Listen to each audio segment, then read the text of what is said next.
Greetings, family, friends, comrades, and enemies. Greetings to everyone. Hopefully, you're having a wonderful weekend, Sunday afternoon. Hopefully, your spirits are high and you are achieving a high level of mental, physical, and spiritual health today. We sincerely hope that that is true. And we thank you for joining this 87th consecutive week of programming for our ancestors' voices. We are honored to bring this to you, and we're glad that you're here with us to participate. This is a program sponsored by the All African People's Revolutionary Party, and we are honored to address this subject today of Thankstaking and American identity. And we start appropriately enough by giving honor and respect to the indigenous people of the Western Hemisphere, the true caretakers of this hemisphere, from Alaska all the way down to Chile and everywhere in between. These are their lands. And when we talk about indigenous people, we are talking about the historical people who were the first inhabitants of this hemisphere.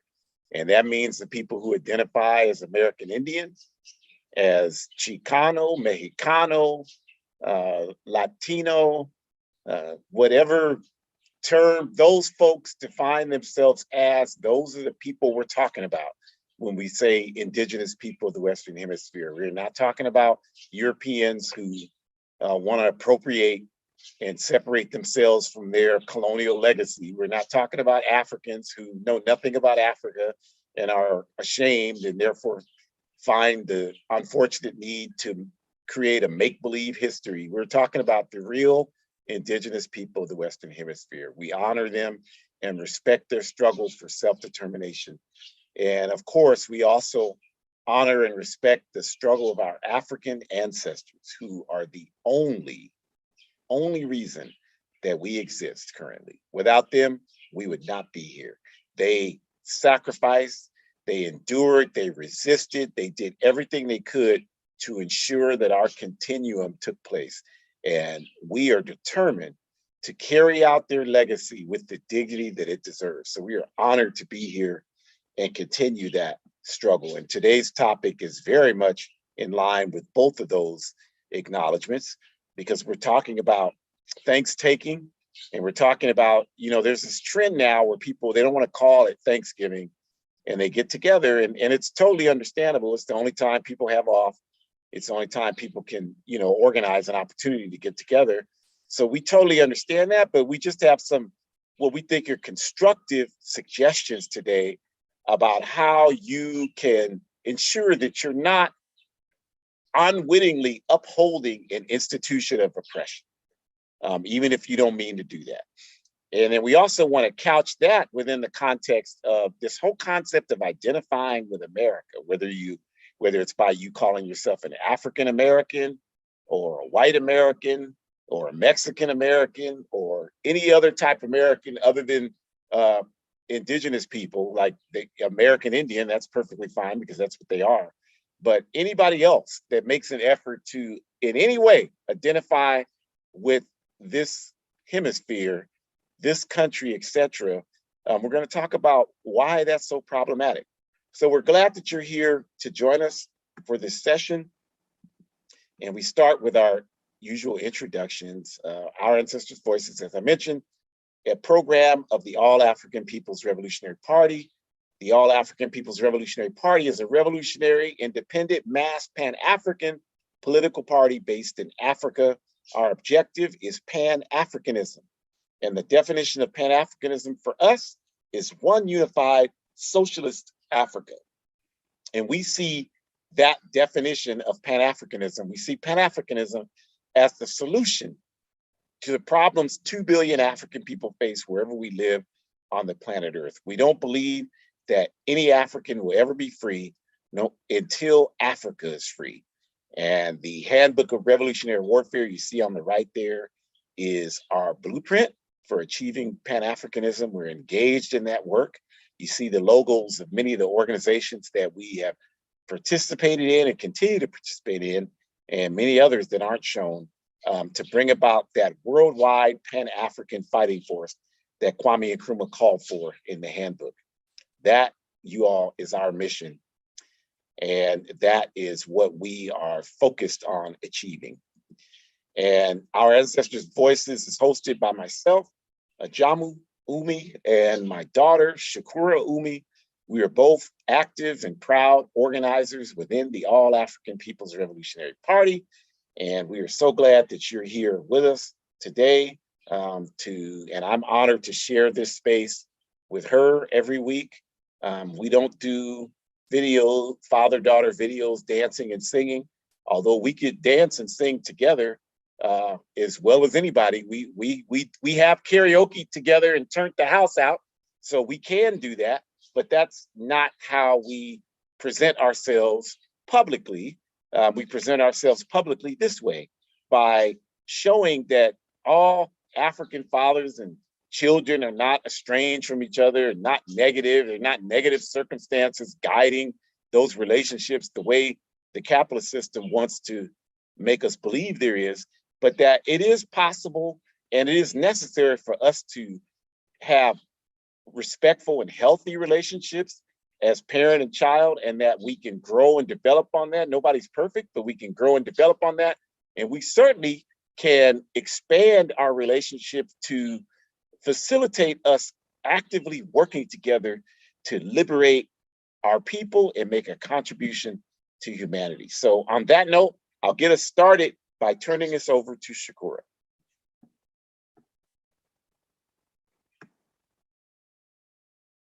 All right, sorry, y'all.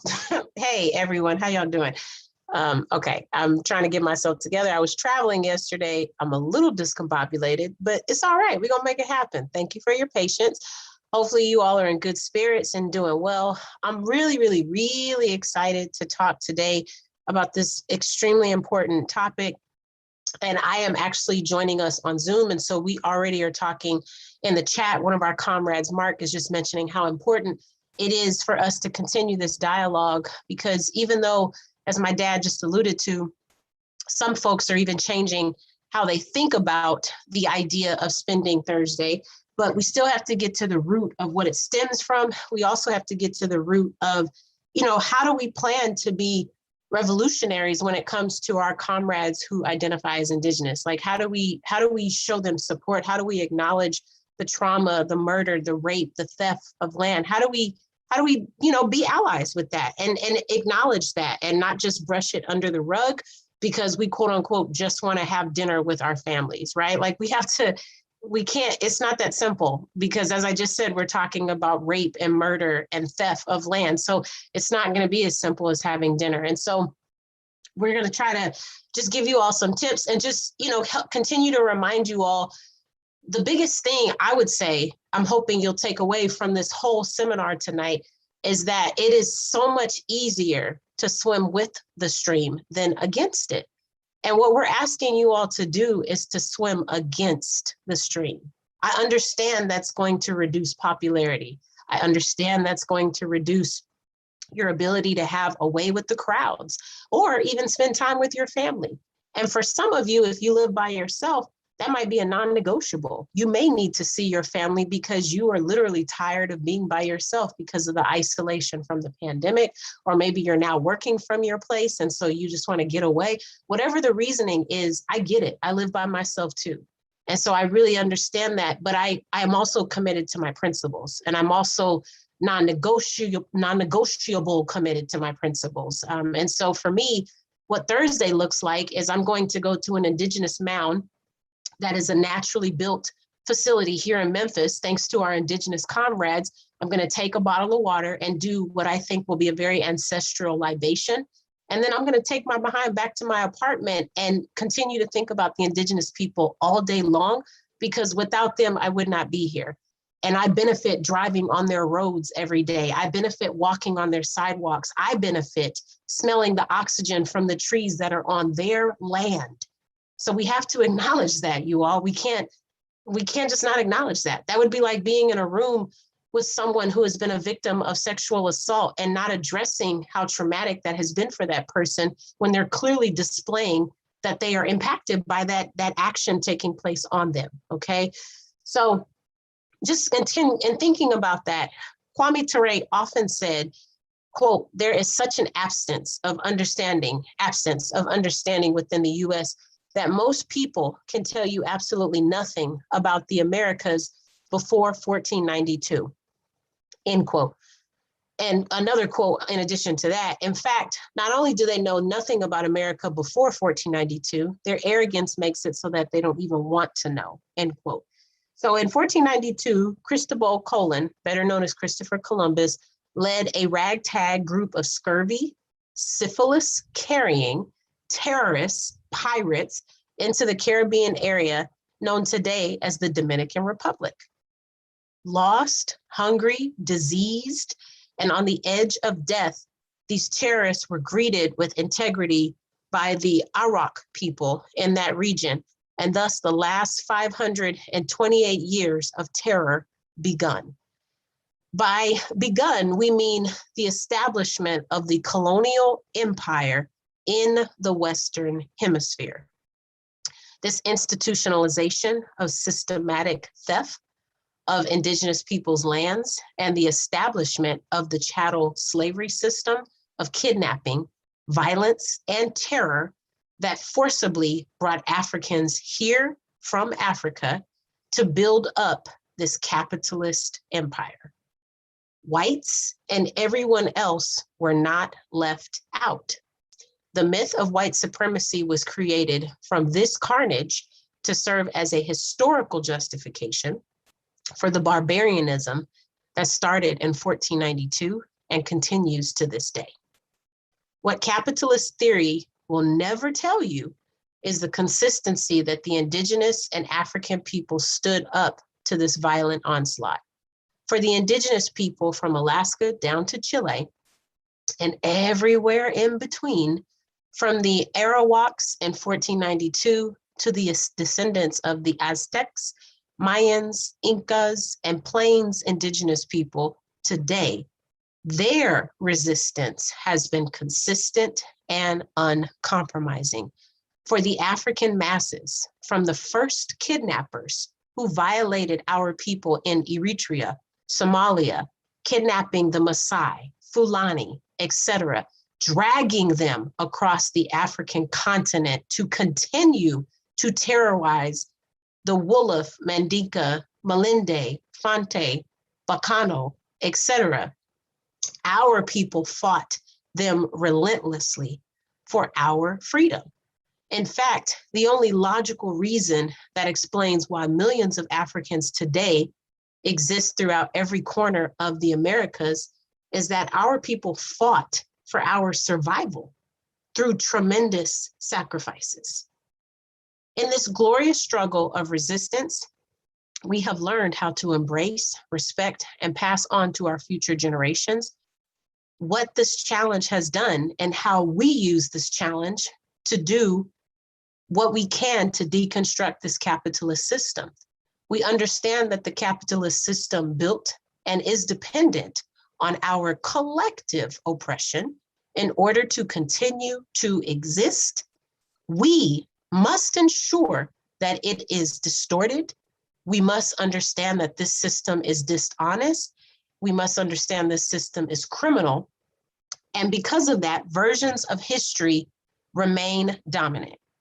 To help in their process, they continue to institutionalize imperialist concepts like the so-called Thankstaking or un-Thanksgiving holiday in November to continue to propagandize you to believe that this country was divided up in peace, and that makes it every bit as much yours as anyone else's. This is such a smooth and efficient process of misinformation that many of you actually believe that you can call yourself Americans and still stand for justice. Many of you see absolutely no contradiction with this reality. Next slide, please. In the Thankstaking holiday, in reality, is a commemoration of the 1637 systematic murder of the Pequot people of Virginia, US. Relying on the individualistic ideological framework, they have conditioned everyone to accept as whole and complete truth. The capitalist system bets on most of us arrogantly, believing that our understanding on these issues is complete just based on whatever it is we think that we know right now. As a result, what we end up with is millions of people who actually believe you can take a day designated and propagated for hundreds of years to have a specific meaning, and without doing anything appreciable different from how that day was designed, you can practice something that somehow means something else. In other words, millions of people today will tell you with a straight face that they aren't celebrating Thankstaking, although they carry out all of the activities designed to do what, y'all? Celebrate Thankstaking. Sit around a table, watch sports with the capitalist propaganda sprinkled in all day. Basically, eat the menu provided to you by the imperialists for that day, but you aren't celebrating it. This is the type of individualistic logic that permits European people to argue confidently that they cannot be racist because they have colonized children, or for men identifying to argue that they cannot abuse women because they are in relationships with them and they have daughters and a mother. So the claim that we're making to you all is, and I have a friend who I just started having conversations with, and this person is someone that has family near Memphis. And so I asked them, hey, so, are you spending time with your family on that day, or would you like to possibly get together? I don't celebrate on Thanksgiving. So I'm telling you right now, I'm not going to have a turkey. I'm not going to have cranberry sauce. I probably will just eat a sandwich and maybe watch the Colin Kaepernick series again on Netflix. But if you're interested, maybe we can connect and do something. So then their response to me was, oh, yeah, that sounds really good. If I'm not working, I definitely would be interested in that. Yeah, my family doesn't celebrate it either. We just get together for family time and have dinner. And so then I said, so I'm going to push back on that a little bit and just ask you, well, if you're quote unquote just having dinner, then why would you have it on Thursday? And why would you have the same exact meal that the Europeans had the same day that they terrorized, murdered, raped, and killed indigenous people? Why wouldn't you have it on Friday or Wednesday or Tuesday morning? Why would you have it Thursday on the day where other people are also practicing the same behavior, but you're not investing in that behavior? I said, do you understand how confusing that sounds? Because it's confusing to me. I don't know if that is confusing to you. And then the person was like, oh, yeah. No, I understand why it's confusing. And I thought to myself, but this is why we have to continue to have this conversation. We have to continue to push back against that. I just have a few minutes left and then I'll pass it back over to my dad. But I just wanted to remind you all that you have a responsibility. If you're tuning into this seminar, it's because you understand deep down that this is wrong. This is wrong to celebrate this when these traumatic events have happened and are continuing to happen to our indigenous family members. That is wrong. And if you celebrate these events, you are promoting and giving consent to the murder and the rape and the theft of indigenous people's land. That's what you're doing. Because the only other alternative is to stand up against it. You either are for or you're against. There's no having dinner with family in the middle.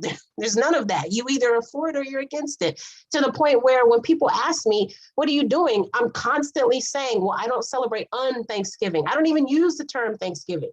I don't even use it. On my syllabus for the classes I teach, I put on Thanksgiving holiday, y'all. Again, committed to your principles.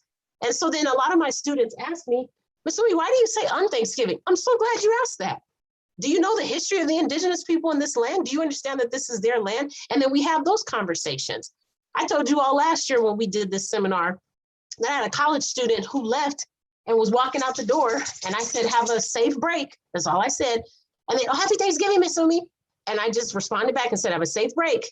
Ms. Umi, you're not going to wish me a happy Thanksgiving? I said, no, because I don't celebrate that holiday. I said, but I do hope that you're safe. I hope you have a great time with your family and come back safely, because a lot of people have really severe fatal accidents during holiday breaks, and I don't take your safety for granted.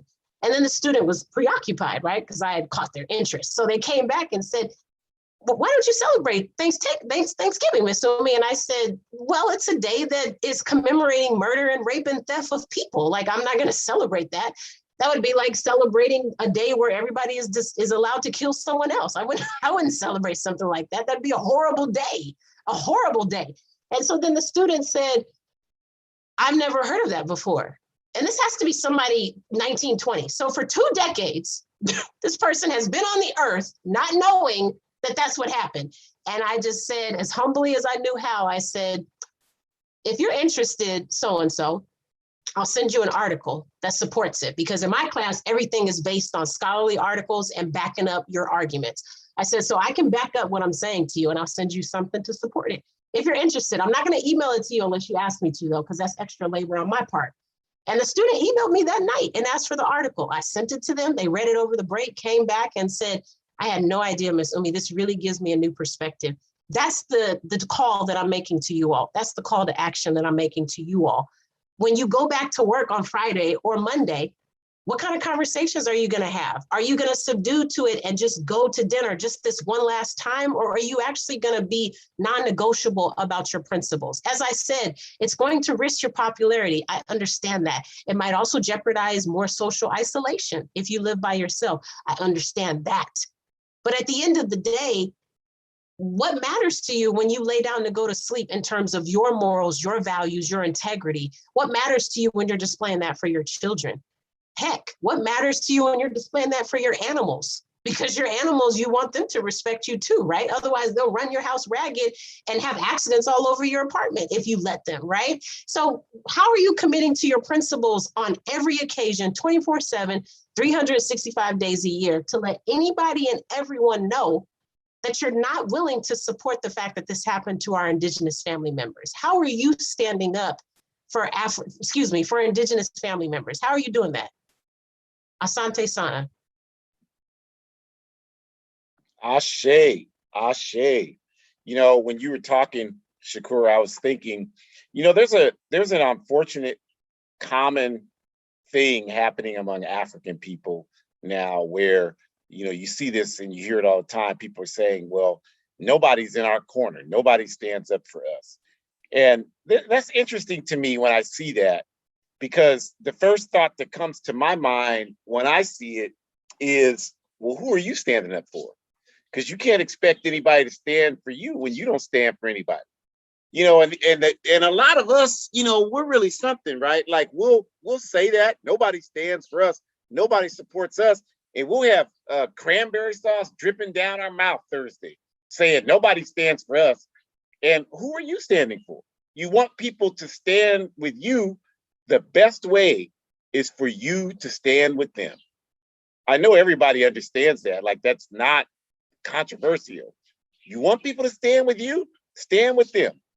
And we have to challenge this on all levels. Like, these Africans were, when there was the big discussion about hate crimes against Asian, and they were calling the COVID the Asian flu and all that nonsense. These Africans were talking about, well, when have they ever stood up for us? They've never stood up for us. And I was in a discussion and I rattled off 7 different Asian organizations that stand with African people, including, there's actually a national organization called Asians for Black Lives.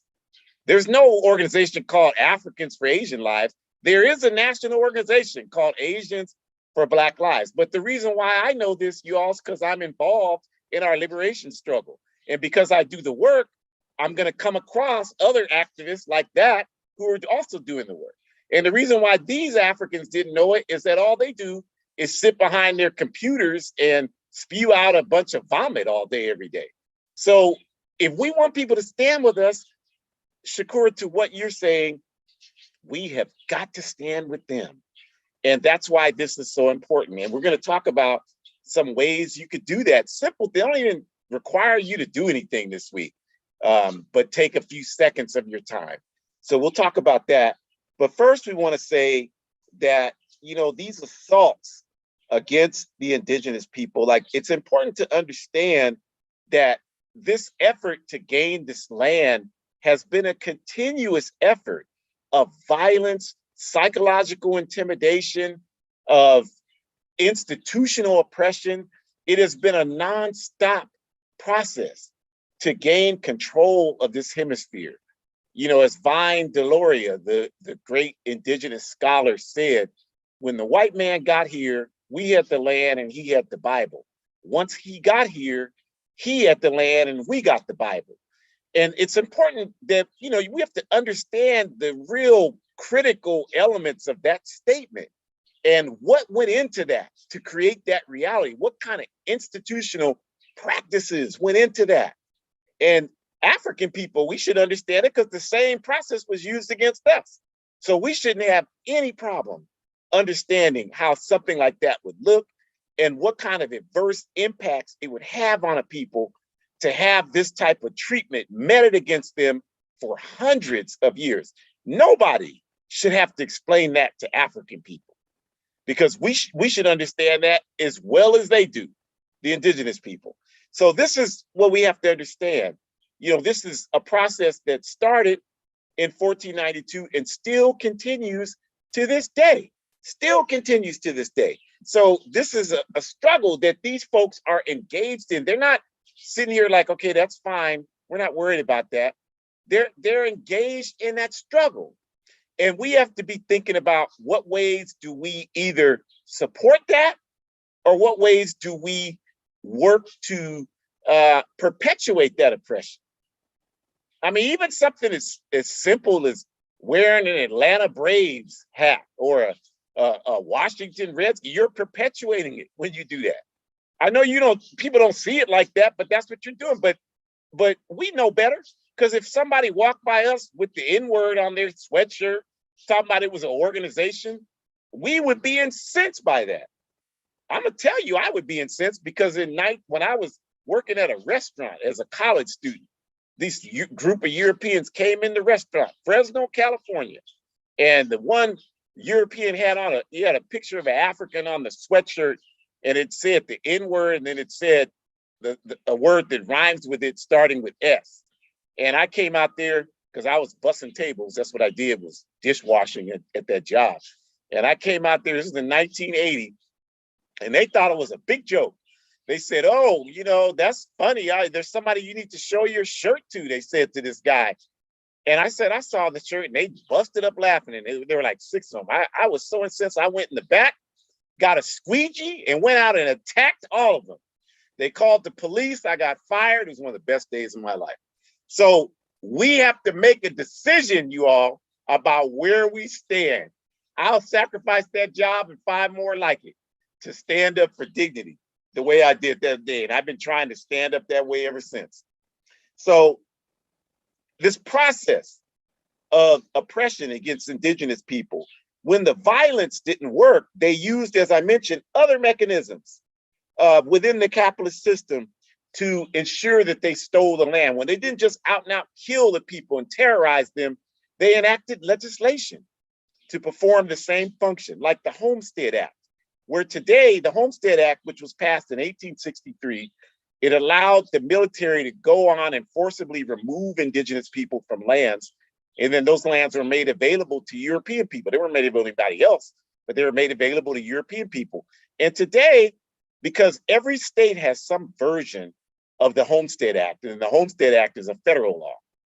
So today, a minimum of 50% of the land in this country at some time came to somebody under the jurisdiction of the Homestead Act. So this gives you another example of the systemic ways that they use to perpetuate oppression against the indigenous people. And today, this whole process is normalized, right? Like, there's even people, like the example Shakur gave as a student, they don't even know any of this history. There's people that tell you, well, this didn't happen, these lands weren't stolen.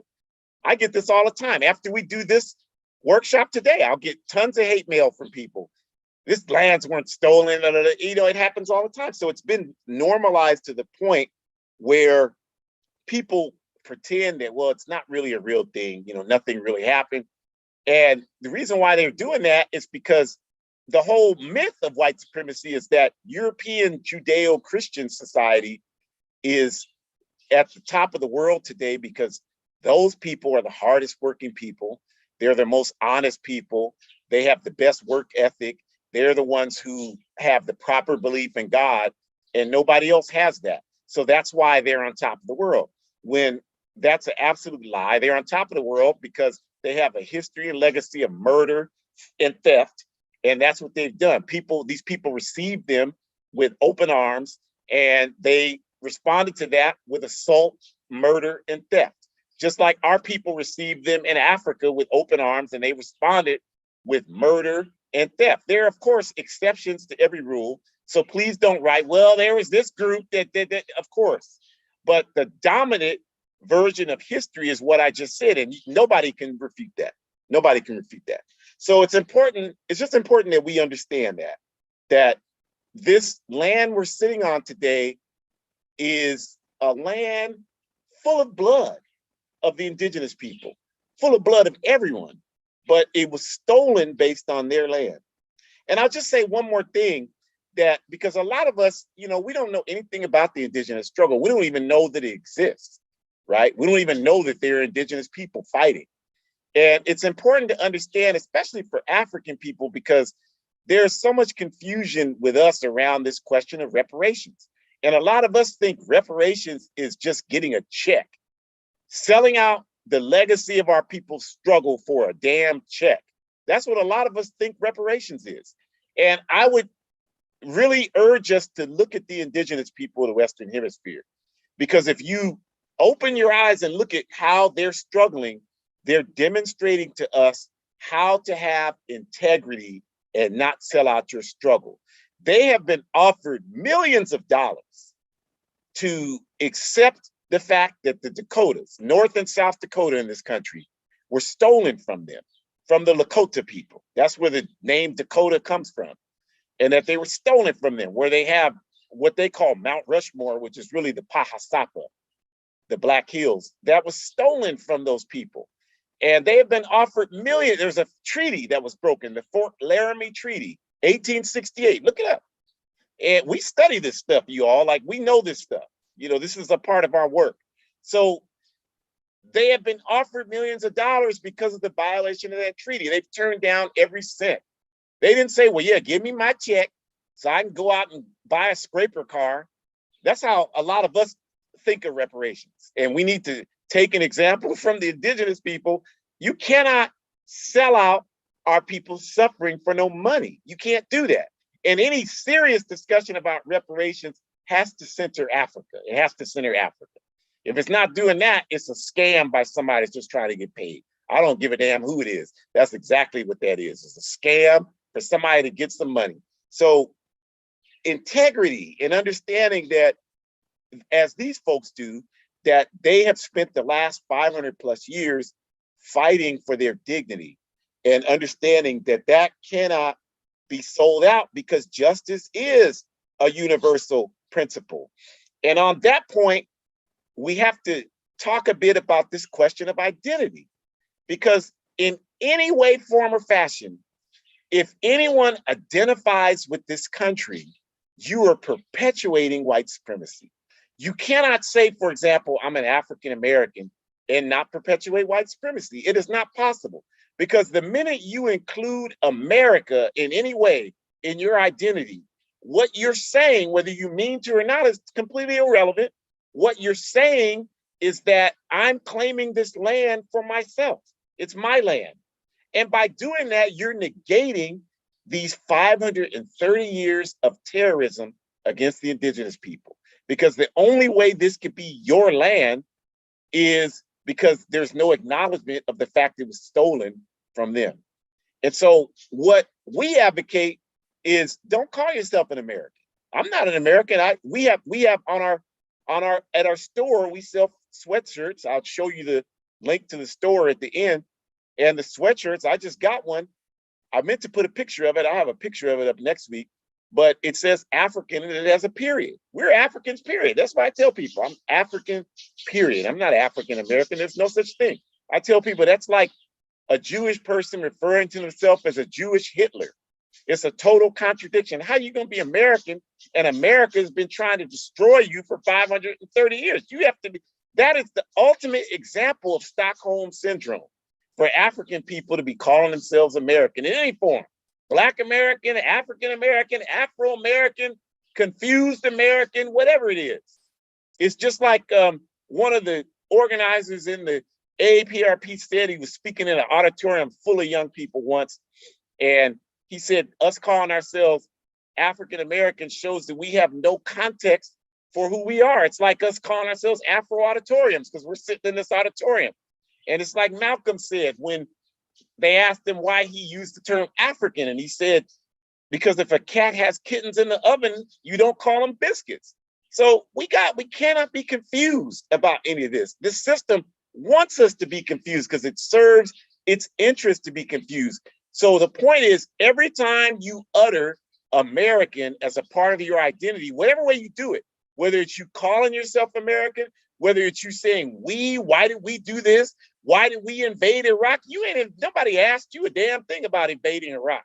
And if you would have stood up and said, I'm not for it, nobody would have listened to you. So I don't know why you claim that like it's you, like it's your decision. Why would you even want to associate yourself with that kind of terrorism and that kind of inhumane philosophy and practice? I don't understand why anybody who has any semblance of humanity would even want to be connected to anything like that. I have not been confused about any of that since I was 11 years old. I tell people all the time, that's them people. And when I'm traveling to other countries, that's those people. I'm trying to tear that down. I don't have anything to do with that. I remember when I was at the Gambian border in 2003, waiting to catch the ferry the Senegalese border, catch the ferry over the Gambian River to Gambia. And this news report was going on. I was there, standing there, I was talking to the soldiers, the Senegalese soldiers. And there was a report on there, something about George Bush. And the one guy said, yeah, you're president. I'm like, he's not my president. And they were like, what? What do you mean he's not your president? Aren't you American? I'm like, nope. I live there. I was born there, but I'm not American. Identity is political. I said, I'm sure you studied Cheikh Anta Diop, if you don't know who that is, a Pan-Africanist scholar. I said, I'm sure you studied Cheikh Anta Diop. And they were like, yeah, I'm sure you listened to Youssou N'Dour.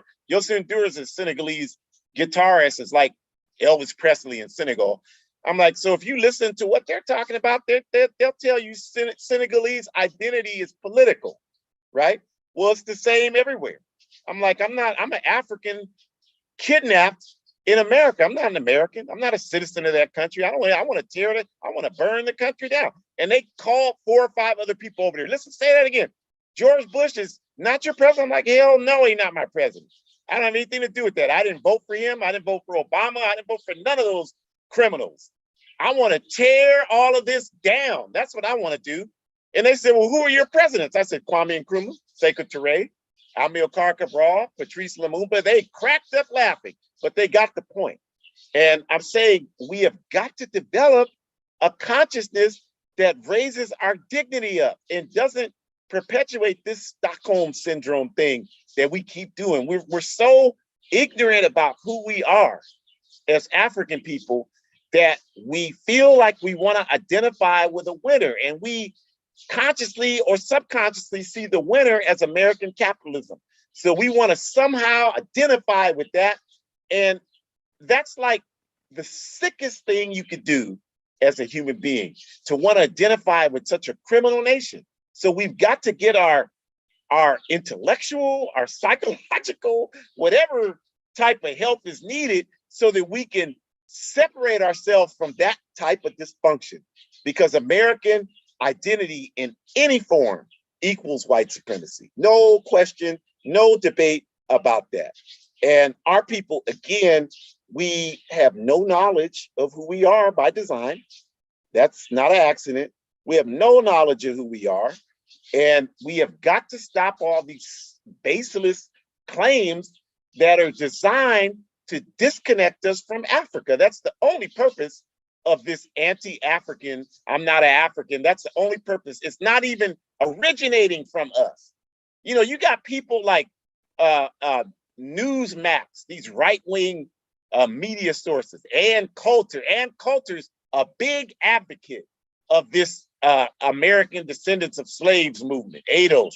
She's a big ally to that movement. She's always talking to that coon. I'm gonna call him that because that's what he is. Whatever Nashi, whatever the hell his name is, always talking to these sellouts about this stuff because those white people know that if they can convince us to separate ourselves from Africa and see our allegiance to this country, that we are going to continue to be their shock troop to protect their interests while doing absolutely nothing to protect and defend the interests of our people. And it's so many of us willing to go along with that because there's a payday attached to it. And that's all a lot of us are really interested in, is a payday, using the rhetoric of African liberation as cover so that we can get paid. And our job is to expose that nonsense. And that's exactly what we're going to do, is that anybody that's talking about any of this stuff, any of these claims, well, we're not African. I'm not talking about people that don't know. I'm not talking about people who got PhDs from YouTube and haven't read a single book and don't know. We just need to do work, care, nurturing, work with those elements of our people. And we will do that. And we will do that because I know I was one of those people once. When I was in high school, one of my classmates, one of my friends in the neighborhood, called me an African one day and I punched him. I was so upset. I'm like, I ain't no African, I'm an American. Because to me, America was something to be proud of, and Africa was shameful. And so I remember that, even though it was 50 years ago, I remember that as clear as day. And so I know that that's what people see today, even though nobody will admit it. Nobody will say that that's what it is, but I know that's what it is. I know that's what people are doing when they adopt those kind of philosophies. So we have to cut that off at the knees so that we can continue to build in a principled way. So that's why we have to stop all this nonsense and get to the root of it. We're Africans kidnapped here. And this is the indigenous people's land, because every people, the root to power is land and resources. And the only land we have justifiable right to is Africa. We don't have any rights to these lands. These lands belong to another people. And I don't know why we don't even need that. We belong to the richest continent on earth. I mean, many Africans, like they mix up the menu Thursday. I get it. You know, they're trying to be creative and do it their own way. And you'll have greens there, came here from Africa with us on the slave ship. You'll have black eyed peas there Thursday, came here with us from Africa on the slave ship. So, you know, we don't even know those kind of basic things. I was talking to somebody this morning, and they were talking about they were telling me they weren't African. I'm not African. I just don't believe that. And then they told me in the same breath almost that they have the sickle cell anemia trait. And I started laughing, and they're like, "You think that's funny? I have the sickle cell anemia trait?" I said, "No, that's not funny." I said, "But what is funny is that you don't even know enough about your history to know that sickle cell anemia evolves out of our blood cells mutating to defend against catching malaria in Africa. You don't even know that the fact that you're African is why you have sickle cell anemia, and that's why other people don't have it. That's why Europeans, wide scale, don't have no sickle cell anemia. Asians don't have it. Indigenous people don't have it. That's why you got it. It's because it's there, because you've been here 500 years, but you've been in Africa thousands of years, and you don't even know that. And that, hell yeah, is funny, because we got to do something to stop that kind of confusion. So we've got to engage in a process that can help us move past that kind of nonsense. And any effort we make to connect ourselves with American identity on any level, conscious or subconscious, it's an act of sabotage against humanity. We got to call it what it is. And our movement is weak, but there will come a day when we will be strong enough that we can throw tires around people's waist with tar on them and set them on fire when they sell us out like that. Because that is a crime against humanity. And I don't care if that offends. I hope it does offend some people, because we should be upset, because we cannot continue to see the future of our babies mortgaged away by people who are only interested in a paycheck. That is a violation of everything human.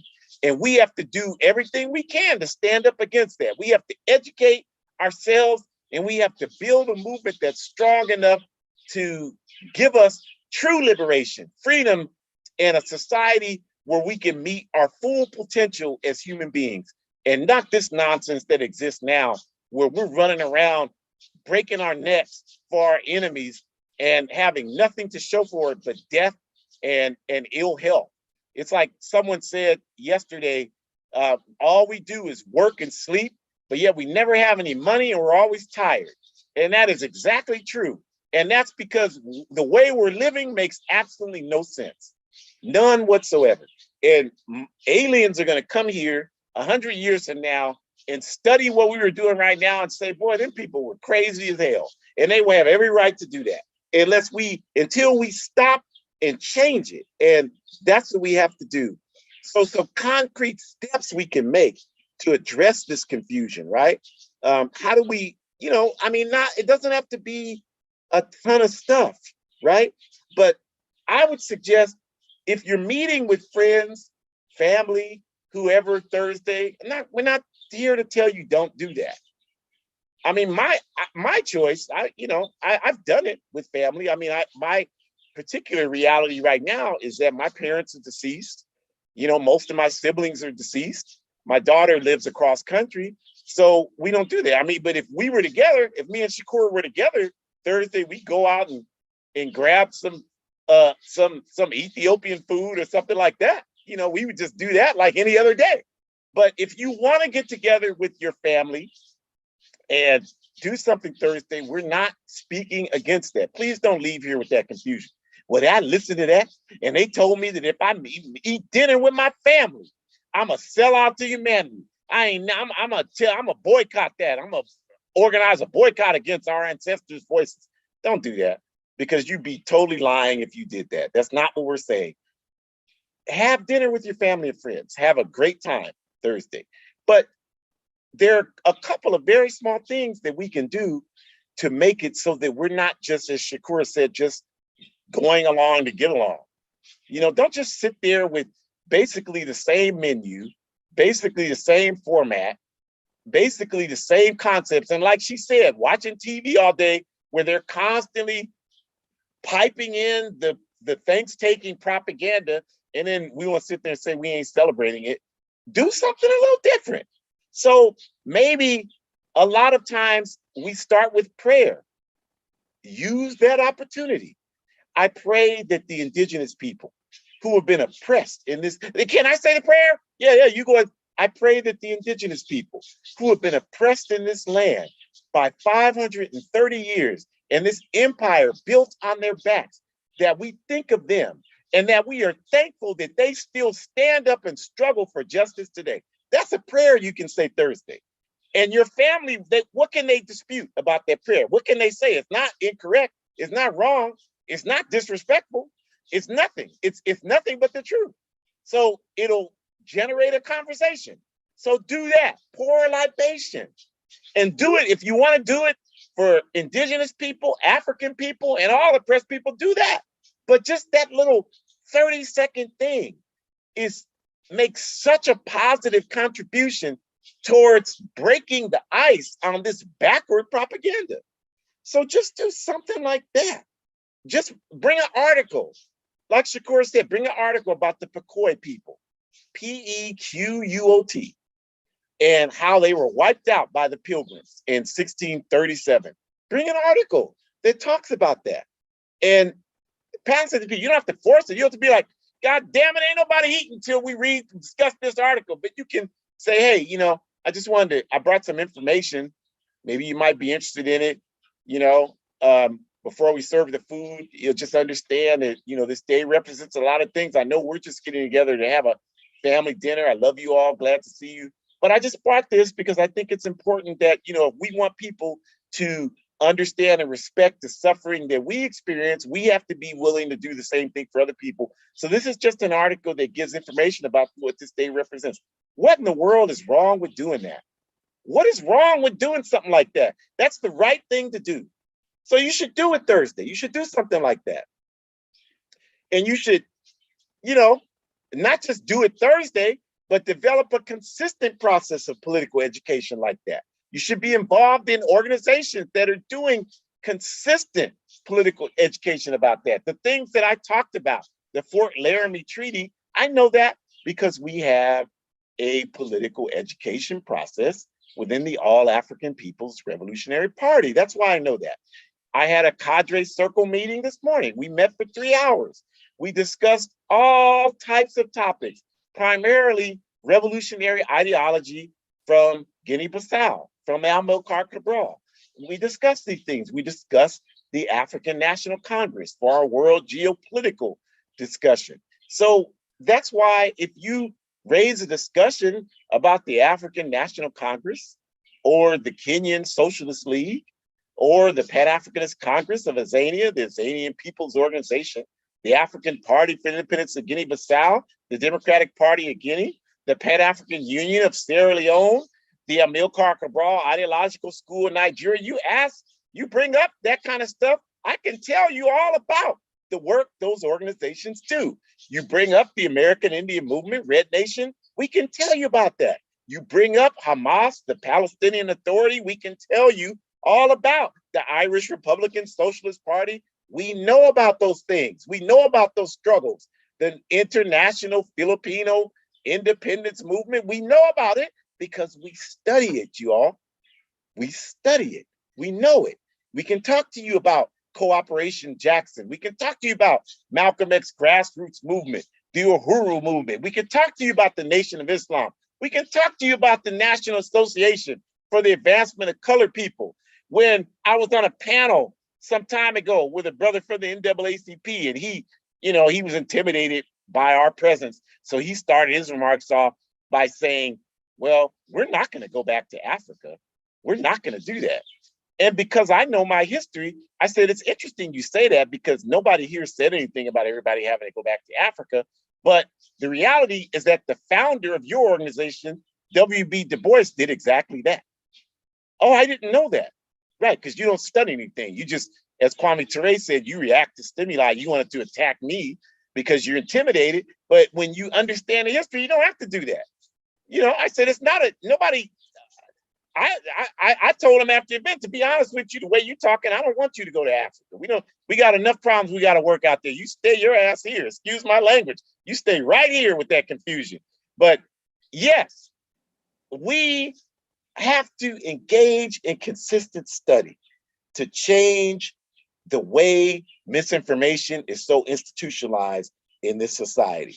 We have to understand, have a conversation about Standing Rock on Thursday. Have a conversation about the Mi'kmaq people's struggle in Canada on Thursday. Have a conversation about land reclamation in Zimbabwe and Azania and Palestine. Have a conversation, a real conversation about reparations. Do something. Because if you don't do any of those things, then you are celebrating Thanksgiving. Because the whole point of Thanksgiving is to ensure that you don't do any of those things. So you are celebrating Thanksgiving. Whether you call it that or not is irrelevant. The imperialists know what they're doing, you all. They got a strategy. And if you sit up there and eat all day and watch TV, you're celebrating Thanksgiving. You're doing exactly what they want you to do because you're not doing anything to challenge the status quo. Very important.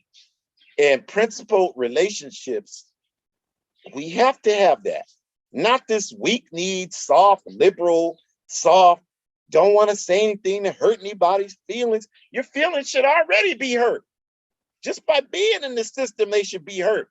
My feelings get hurt every couple of seconds. So I don't care if your feelings need to get hurt. Because if enough people's feelings get hurt, that's how change will happen. So stop worrying so much about how people receive what you say and do. And focus more on doing what's right, saying what's right, and doing what's right. And yes, Shakur is right. If you're a principled revolutionary, you're not going to have 1,000 friends. You don't have 1,000 friends anyway. You just think you do. But if you're a principled revolutionary, you're not going to have that because people are they're going to gaslight you. They're going to be intimidated. You're going to have all that. And you have to build up. The political education process is the best vehicle to build you up so that you don't need all that superficial stuff in your life anyway. I have good friends. I have a lot of good friends. But I will probably spend Thursday. I'll go to the lake or something. I'll do something fun. It won't be anything I regret. I'll have a good time. But I'll do something like Shakur mentioned to honor the people who struggle under this backward system. And I'll enjoy myself because that's the process. And then maybe I'll do that with some other people. But the point is that if you compromise your integrity, what else is left? And why should we take you seriously? If you don't have, if what your life is based on is not based on integrity and justice. These are things that, we cannot compromise. So I think, again, just think about some of those little things you could do Thursday when you're with your family. And I think if you do that, hey, that's a major contribution, you all. That's a wonderful thing. Wonderful thing. So we want to invite you next week to come back. November 15th, that just recently passed, is another transition date for the physical disappearance of Kwame Ture, formerly Stokely Carmichael, the face of the Black Power movement in the 1960s in this backward country. And so next Sunday, November 28th, same time and place, we're going to talk about that and pay tribute to Kwame Ture and Black Power. We're going to talk about what Black Power looks like today in 2021 and beyond. And I mentioned our store. Want to invite you all. There's the link there, APRP Forward Ever Shop on Etsy. So go check it out. I just got my African period Black hoodie. I got a t-shirt that said the same thing. There's a lot of different stuff on there. And you should please support that. People talk about support Black businesses. I support African businesses that support our liberation. I don't support no petty bourgeoisie African businesses that see us as a means to an end, just like any other capitalist business. How is that moving us forward collectively as a people? And a lot of us see that. Well, I want to support Black business, but we do nothing to support independent African organizations fighting for our liberation. So we're an independent, revolutionary, Pan-African political party, and we have a store. So all you support Black business people should be flocking to this store to support it, because you can see clearly what we give back to our people. You're experiencing some of it right now. So no question that when you invest in us, we invest back in you. So please go to our store and support. Please, I have a picture next week, because when y'all see the hoodie, I'm getting ready to put it on and go out as soon as we get through in a couple of minutes. And please go to aprp-intl.org. Join the All African People's Revolutionary Party. That's the whole point here. Join our organization. If you don't want to join our organization, join the Black Alliance for Peace, join Cooperation Jackson, join the Uhuru movement, join the Nation of Islam. You don't want to join any of them organizations, then start I'm glad that it's at the hour and he's going to shut up organization and organize for justice and liberation. And just to show you how committed we are to this, you can start I'm glad it's the top of the hour. I wish he'd shut up organization, and I will help you organize a political education program, whatever you need in that organization. Even though you're anti-me, I am for the liberation, and my ego will not prevent me from seeing that. So please do that. Go to abetterworld.me. All of these videos are housed there. That's our site. Donate while you're there. That would be great.